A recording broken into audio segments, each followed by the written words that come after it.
Welcome back to Online Darts, everyone, and it's a chance to catch up with Chris Murphy down here at the Lively.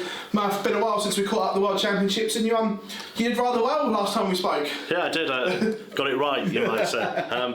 But yeah, look, I guessed, didn't I? There was probably three players that everyone thought were in with a chance. One of them, unfortunately, had to withdraw through COVID, positive COVID test. A bit of a strange event, but I think Peter Wright really put on a fantastic show and was a worthy world champion. Yeah, you obviously in the media hub, the same as always. It was a weird world because from one day to the next there was completely different challenges, but nothing to do with what was going on the dartboard. Yeah, it was a really strange feeling, wasn't it, before Christmas, because we all kind of thought that maybe after Christmas we won't have fans, and if you were going to choose, you'd want that the other way around, wouldn't you, to have the fans in for the biggest matches of the tournament. But I tell you what, the players really did step up, and particularly the two nights where we only had a couple of matches, they were absolute thrillers. Couldn't have written it any better. I did enjoy commentating for TalkSport. I benefited actually from what was going on, because unfortunately a couple of the people working for TalkSport ended up not being there, so I did a lot more for TalkSport than I thought I would, and it was a thrill to be right at the side of the stage commentating on some fantastic matches. So I actually really enjoyed it. Really fantastic event, and in the end we did get through to the end with a full crowd. Yeah, it was an interesting one, the dynamics, because there's a real swing in darts at the moment. Like finals night, it's always been winner, Premier League announcement, but the PDC have changed it all up, and we'll get on to the new format in a minute. But Matt obviously came out and said no announcement tonight, everyone, and then we were like, oh, hang on a minute, what's going on? There was a bit of a buzz again. Yeah, I think there'd been an inkling for the last couple of years that they were looking for somewhere to freshen it up, and hadn't quite decided what that was going to be. They tried it with the contenders, and then they were called the challengers, and all that kind of thing, which I think worked but had a shelf life. And this new format, I think, when that came out, there was a couple of frames of mind about it. One was really exciting, particularly for the crowd at the venue, because they get their own mini tournament, you get a weekly winner. But then the other argument that you could end up with the same players playing each other. Actually, I think it's a perfect time to do this, because things are being so spread out at the moment, so it's less likely. If they'd done this in Phil Taylor's era, it may have been a bit boring after a while, but I don't think it will be, and I think so far we've seen it really, really work. Well, yeah, on the new format, like you say, it has been amazing the first couple of nights, but it's interesting because from most people there was a real clamouring to extend the field, yet they made it smaller. Yeah, and I think there were a few players that would have been disappointed to miss out. One name in particular, Rob Cross, is the one that's been mentioned. I think some of the arguments about who shouldn't have been in have been wrong, because I think everyone's pitting Cross against Cullen. I don't think that needed to be that argument. There were players that didn't win tournaments last year that were in, rather than ones that have won tournaments recently. But yeah, I think there have been years, haven't they, where it's been difficult to get 10 players, difficult to find 10 players, and they've had 10. And maybe this year you could have easily had, say, Cross and De Souza or Vandenberg. You could maybe look in 11, 12 possible players. But if they'd settled on the format, had to be 8, didn't it? It wouldn't work any other way. And it's such a fast pace. Like, you don't ever get bored or switch off during a Premier League evening, because it's such a fast-paced thing now, and playing down to a winner. I think it's actually a little touch of genius from the PDC. So far, so good. And also, have they now broken this? I know it was never a rule or anything like that, but have they broken the connection and the myth now that if you win a bracket TV tournament, you're in the Premier League? I think so, yeah. I think there's been a massive recency bias with Premier League selections. Go back to Paul Nicholson, didn't get in because he won it right at the start of the year when he won the Players' Championship. Kevin Painter won the Players' Championship at the end of a year and got straight in. So yeah, I think that perhaps there's been a little bit of, we want the informed players in, has been there. It never has been a rule. The people that say that are absolutely right. It used to be that Sky had a couple of wild cards and the PDCs did. Now it's just the top 4 and the PDC picked the rest. And yeah, I think this is my argument, had it been Rob Cross instead of Joe Cullen, which is what everybody seems to be talking about, you've got a brand new format with no fresh faces. And for me, that doesn't work. I think they had to bring in a fresh face, and it worked brilliantly for them that a player like Cullen, who is made for the Premier League, won the Masters. We're seeing a real swing in momentum now. Look, Joe Cullen winning his first tournament springs to mind, but Michael Smith getting to the world final again. The youngsters are really producing again. they have to, because the sport has to evolve, and for it to go to another level, these kids in brackets have to come through and then take it to a next level, which we're now seeing with the Dimitris, your Joes, your Michaels. There's a real swing in momentum at the moment. Yeah, we are seeing, boys become men, really, aren't we, with those types of players, and the fact that the big beasts of world darts no longer carry quite the same fear factor that Phil Taylor did for the vast majority of his career, that Michael van Gerwen has for most of the last decade. They all believe that on their day they can turn up and beat anybody, no respect for reputations, and it makes for brilliant games. And it's not just actually the youngsters coming through, you've also got the likes of Johnny Clayton, coming from seemingly nowhere to be one of the big dogs in world darts as well. So yeah, I think it's a really exciting time, and every time I watch darts now I've got no idea who's going to win, and that's something for the last 10 years we really never experienced. There was big shocks when Van Gerwen lost, or when Taylor lost, or for a time when Anderson lost, but now it's just so much fun because you just don't have any clue. The race for world number one, I think as we record this, it is only a matter of time until Peter Wright does tick off another box and become world number one, just because the amount of money that Gezi is defending in patches. And look, if he defends it all, then absolutely fair play to him, but it's more than likely that Peter Wright will be the new world number one at some point in the distant future. Yeah, I think by the time you're watching this, Peter Wright might be world number one, but I think he's a deserving world number one if he gets there. Assuming he does, I think it's a nice honour for him to have. He's been, for a man that we talk about changing darts and things like that, he's been so consistent for a long time now, probably a decade, and he came from obscurity, really. He was a bit of a journeyman, was going to give up before he reached that World Championship final in 2014. He'd started winning a few Pro Tour titles then, but he's just been there or thereabouts for the last 5 or 6 years. How low would he have got in the rankings? Top 6? I don't think he'd have dropped out the top 6. No, maybe. He's So always been around there. So I think Peter Wright's a very fitting world number one. He's over 50. If he wasn't playing on the Pro Tour, he could be the World Seniors champion. We've got two world champions, a real world champion and the Seniors champion over the age of 50. 2 world titles, I think, is fitting for what Peter Wright's played like in the last few years, and I think being world number one at some point is deserved for him. But I think it'll give more motivation to Michael van Gerwen, more motivation to Gerwyn Price to get back there.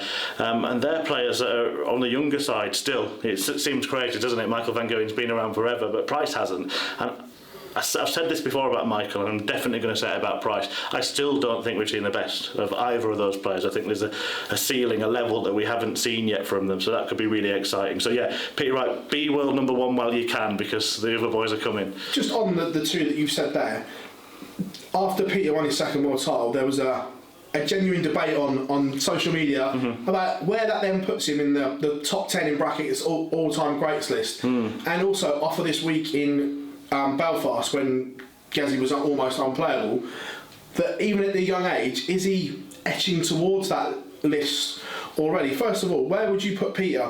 Does that second world title put him amongst the all-time greats of the game? It's difficult if you go purely on world titles, and I know darts players, professional sports people are judged on how many times they won the biggest tournament, but if you just say on world titles, and does that mean you automatically put John Part above Peter Wright? Does it mean you automatically put Adrian Lewis on a par with Peter Wright? Do you put both of those on a par with Gary Anderson? So I think it's really tricky. I think there are players that have won 5 world titles that they're going to be above them. I think we know that Michael van Gerwen and Phil Taylor are going to be the top 2. So yeah, I said for Wright top 10, but not top 5. For Price, probably needs a few more major titles, probably another Worlds and in that top 10, but he's hanging around about 11th or 12th for me. Yeah, I was going to say, it's interesting that almost the separation now is the Worlds, and if you're close on them, you go to the match plays and your Premier Leagues and things like that. So it's, again, adding the backup big ones absolutely to those world titles. Yeah, and I think that the longevity as well would come into it for some of the players. So where Phil Taylor was so dominant for so long, Michael van Gerwen has been up there for a long time now. But you think about someone like James Wade, who hasn't won the World Championships, won a lot of other titles, but has been in the top 10 of the world for so long. Hibernated there for over a decade. Yeah, like where would you put him? I think really it'd be a good fun exercise to get a few experts in and get them to really sit down and work it all out and give their reasons. I think you get a very similar top 5 from most of them, but who makes that top 10? It'll be very interesting and I think very different.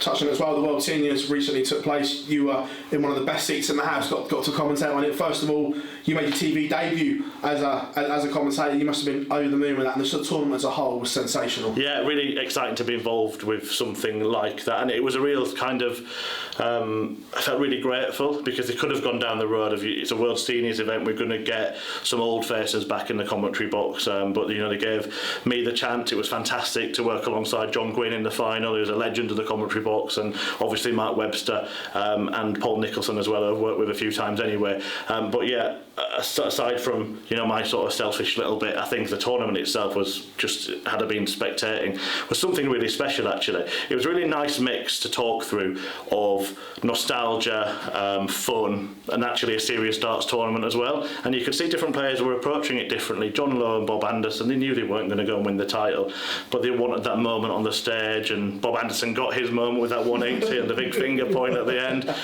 but yeah, Robert Thornton was just a class above the rest really. Even in the final against Martin Adams, who other people had tipped, he just didn't let him get near him, and I've spoken to Robert and he said he never felt like he wasn't going to win that title. He knew it was his. He was playing really good stuff, and it could be a springboard for him. He's a player who's playing in that to try and get back on tour, to try and get his form back, where you've got other players who just want that sort of final swan song. And then the big one that we haven't spoken about yet, Phil Taylor, who it's made for a really interesting story because he said he's going to come back. I think you and the other lads at Online Darts were asking him, speculating, are you just going to leave it now, Phil? You would expect to maybe come and dominate in an event like this, but he wants to put it right. So it's going to be a lot of fun at Lakeside for the Masters. Yeah, I think we'll come on to the Masters in a minute, but going back to the World Series, a couple of bits off of that. One, did it show the importance, even at their ripe old ages, the importance of match practice?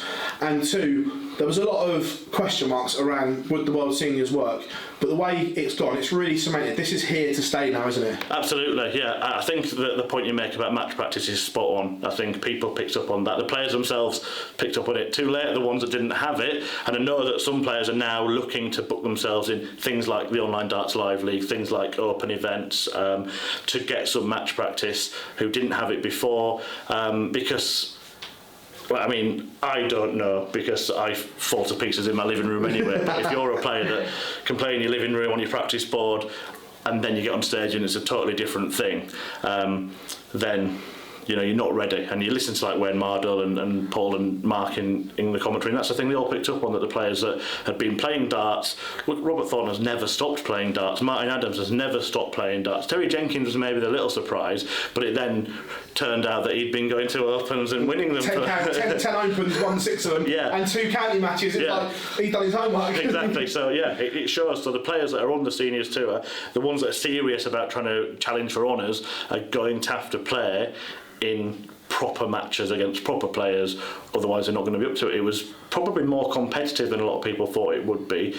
And then the second question about it being here to stay, I think you're right, and I hope it is. I think, the first night there were a few teething problems, production-wise, and the front line of that's well aware of the things that went wrong and that we had to ride through, but full credit to the team. They put the vast majority of them right the next day, and by the end of the tournament it was a well-oiled machine, and I think the whole thing worked really well. It got a lot of interest, and the good thing about a Seniors Tour as well is you're always going to get the next group of players that are eligible. So people like Wayne Mardell, who we've mentioned, who was given his tour card, wasn't he? But wasn't that time? Exactly, he wasn't old enough. But yeah, I think we're gonna have a lot of fun with the Seniors over the next few years. Even looking on that, even at the top end of the game, I don't want to retire anyone early, but Peter Wright over 50, Gary Anderson over 50, Simon Whitlock over 50, Steve Beaton over 50. That's just 4 off the top of my head. Yeah. That when the time's right, come and play. Yeah, Peter Wright, Gary Anderson, ultra competitive at the top of world darts anywhere right now. But think about someone like Steve Bitton, if he was to drop off the tour. Look at Kevin Painter as an example. Dropped off the tour, decided I'm not going to try and get back on it. And then he went to the seniors and he really had the bit between his teeth, didn't he? And he smashed it. He's seen it as his chance to be a TV title winner again, to be a world champion for the first time.